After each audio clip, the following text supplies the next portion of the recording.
ఒక ఆయన చచ్చిపోయాడు. ఎవరట ఆయన? ధనవంతుడు. చనిపోయి నరకానికి వెళ్ళిపోయి ఆ జ్వాలల్లో, ఆ మంటల్లో మండిపోతున్నాడు. మండిపోతూ ఒక వేని కొనను ముంచి నీళ్ళు అడుగుతున్నాడు, ఒక చుక్క.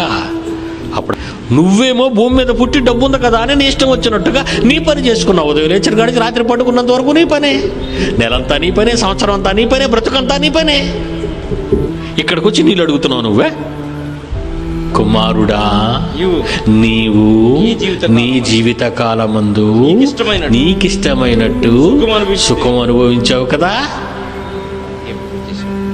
కనుక అగ్ని జ్వాలల్లో నువ్వు బాధపడాలి. మనం చూస్తున్నామే మన జీవితకాలంలో సూర్యుడిని 1500 కోట్ల సంవత్సరాలుగా మండుతున్నాడు.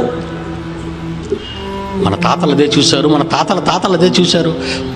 భూమి పుట్టక ముందు మనం లేంగా, అప్పుడు కలిగాయి ఇవన్నీ. అప్పుడు భూమి మీద పుట్టాం.